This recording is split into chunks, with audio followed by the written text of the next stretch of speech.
CNN News 18 and Federal Bank Primetime Studio.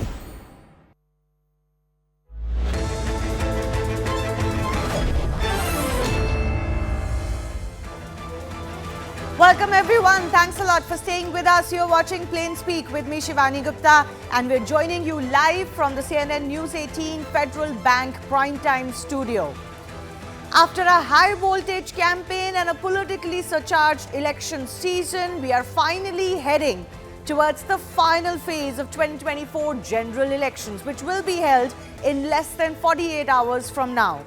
From Muslim quota to inheritance tax, from wealth redistribution to abuse politics, from even Ram Mandir to Gyanvapi tussle, this election has seen some of the biggest and the strongest talking points triggering political showdowns. Today, even former Prime Minister Manmohan Singh hit back on the Muslim quota war, saying that statements made against him are false, that he has never singled out a community against the other. But as the nation votes in the final phase day after tomorrow, the opposition is making an issue out of the Prime Minister's meditation trip in Kanyakumari. Remember, he's embarked on a similar visit to Kedarnath in 2019 to even in 2014 polls, although he was relatively not that followed at that time. Those trips have also coincided with the final phase. Last time around also the objection was made by the opposition, but the EC had allowed it.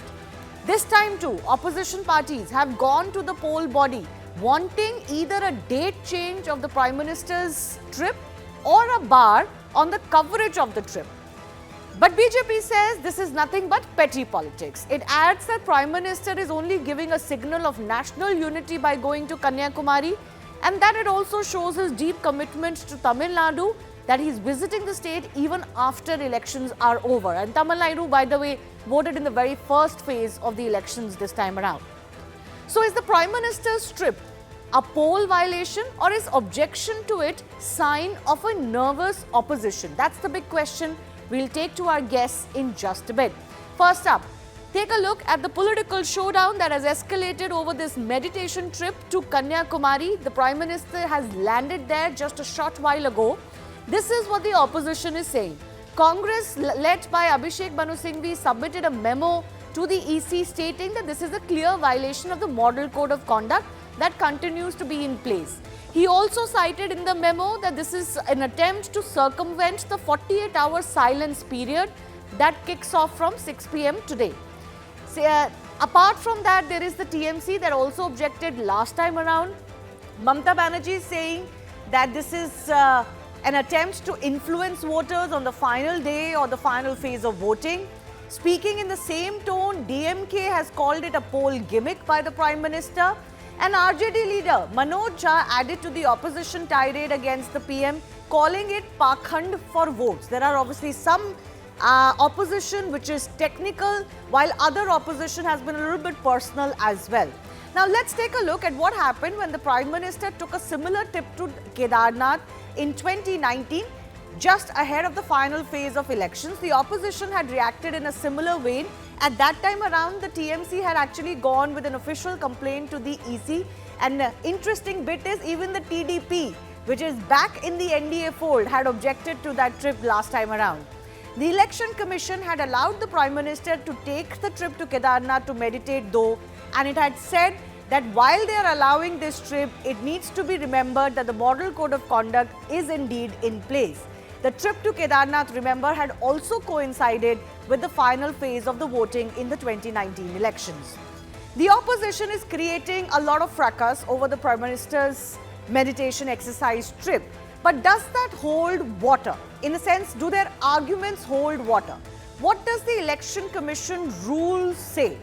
Now, of course, there is no rule that particularly bars or talks about a meditation trip coinciding with the final phase, because this is not technically an electoral campaign. But a case like this could be relevant to Section 126 of the Representation of People Act 1951. The silence period, remember, begins 48 hours ahead of conclusion of any poll. So it has begun. It is not applicable though in such clear terms in case of multi-phased elections. So in a multi-phase elections, there is no bar if a content of any election campaign or an event relates to a subsequent phase. There is also no bar if one does not talk directly about the locality where the election is taking place from another locality. Now, in this case, if there are no spoken words at all, as would be the case as far as the Prime Minister's visit is concerned, then it cannot be termed a violation, and this is exactly what happened last time around as well. Now, the bigger question is whether a trip like this by the Prime Minister is really crucial for any side. Is it crucial for the BJP to win the elections? Is it crucial for the opposition to be able to mount a challenge? I just want to present to you a few cases of similar events by the Prime Minister or an event by the Prime Minister not directly connected to elections that took place on polling days in the past. One of those examples is the Telangana state election. The date was 30th November 2023. The Prime Minister had left for Dubai to take part in the COP28 summit that time around. Remember the results in Telangana? The Congress won the state elections. Similarly, let's talk about Karnataka. These elections were held on 10th May 2023. The Prime Minister visited Rajasthan to dedicate and lay foundation stone of infrastructure projects that very day, and yet the BJP lost that election.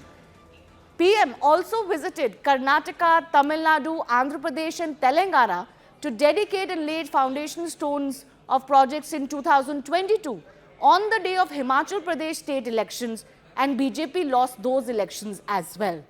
These are now live visuals coming in from the temple which the Prime Minister is visiting on this meditation trip. This is something that he has almost set a pattern for. He has taken on these trips in the past as well. Let's go across to my colleague Arun also. Arun Dhata is joining us. Arun, give me a sense of the importance of the temple that the Prime Minister is visiting.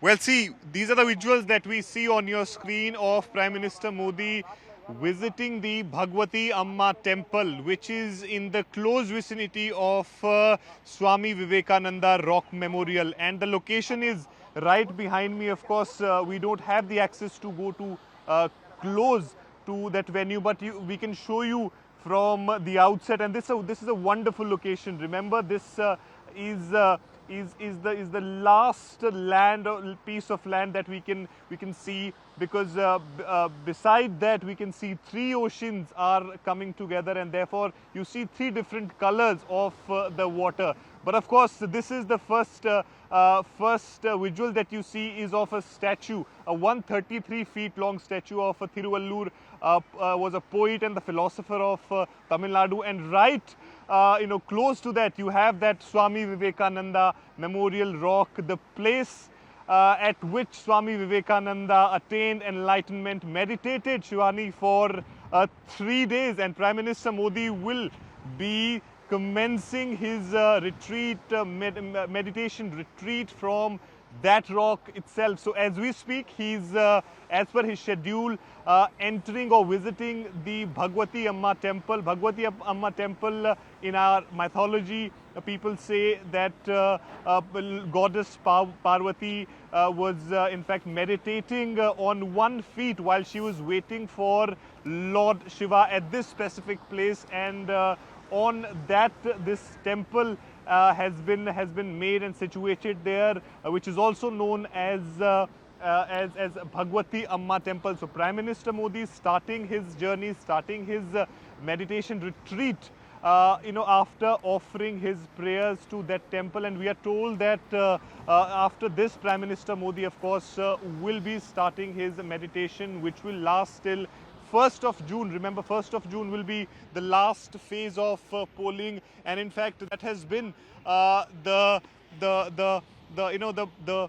thing of Prime Minister Modi, that he's been on a religious path, especially during the election time. Even in 2019, Shivani, I was in fact there in Kedarnath, where Prime Minister Modi had that 15 hours long long meditation in that cave right above the Kedarnath temple, and it was extremely cold. The temperature was in minus, but Prime Minister Modi spent those 15 hours in that cave. And now in 2024, before the last phase goes to polls, Prime Minister Modi here in Kanyakumari, and also of course he has that personal connect with Swami Vivekananda. He's been speaking about the connect, that how he idealized Swami Vivekananda, and in fact the policies which he has brought in his government has the reflection of Swami Vivekananda, whether it is Viksit Bharat by 2047, the scheme like new education policy, Skill India. Those are the things which Swami Vivekananda has envisioned. And also, Shivani, Prime Minister Modi has been speaking about this, that how he wanted to become a sannyasi. He was so much inspired with Swami Vivekananda that he wanted to become a sannyasi, and in fact he was a member of Ramakrishna Mission, which was founded by Swami Vivekananda. When he was young, he was member of that organization. So Prime Minister Modi has that attachment with the thoughts and the viewpoint and the personality of Swami Vivekananda, and this was the place from where he attained that enlightenment, the concept of Viksit Bharat.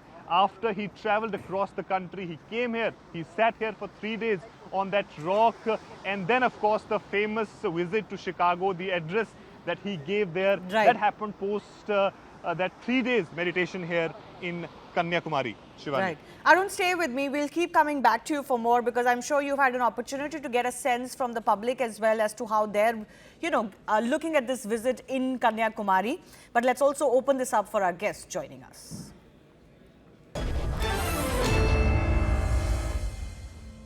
Joining me on the show, Dr. Mohammad Amin is ex-joint director of the Election Commission of India. Siddharth Yadav from the BJP is joining us. Also, Dr. Pooja from the Congress party is with us. Dr. Pooja, I want to begin with you.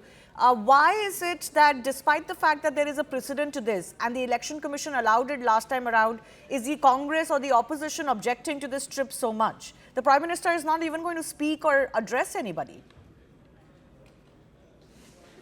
Gone on a meditation trip on 1st of June, first of all. And section 126, you aptly mentioned, section 126, 126A and 135C talks about the silence period before the vote polling begins, 48-hour silence period, which has explicitly mentioned any direct or indirect campaigning, any activity that is, directly or indirectly influencing voters to vote for Prime Minister Modi himself. And that's where he could have taken this, he could have gone on a personal meditation, sans camera, I would have hoped, and he could have gone on first. This is where, the whole of media, the all complete media of country would be queuing up, lining up, giving us minute by minute updates on where Prime Minister is going, what he had for breakfast, how many breaks he took, what are the photos that are coming out. And I think that holds a potential to, influence the voters directly or indirectly 48 hours before. But he's not in any of the constituencies. In fact, if I play out that map of where the constituencies voting in phase 7 are, they're actually in the upper regions of India. So in a multi-phase election, Salim Dharanidharan of the DMK is also joining us. In a multi-phase election, you've always seen these kind of activities go on. Outside of the constituencies which are polling on a certain day, the silence period is not observed outside of those constituencies. So what is the problem here? What Prime Minister Modi and Salim. Pooja, let Salim respond to that. Can you hear me? See, the whole point is, yes, can you hear me? See, the whole point here is that the Prime Minister has been using religion as a basis for electioneering. As per the model code of conduct, religion, caste and other things could not be used in electioneering. From the beginning of this campaign, he's been using religion as a tool. Even the Congress's manifesto, the India Alliance manifesto, has been misquoted, and PM has involved in the job of spreading misinformation. Now again in West Bengal he goes and tries to appropriate Swami Vivekananda and trying to say how the India Alliance partner, Trinamool Congress leader and the Chief Minister of West Bengal, Mamata, has not given proper respect. And I think we have to look that he's been trying to appropriate, and going to Kanyakumari is one such. Those similar, are election gimmick. speeches, And though. no, Even if I take your point that he's using religion, those are election speeches. This is not a speech. He's not talking to anybody. He's not addressing anybody. Why are you so nervous if he goes to a temple? It's almost sounds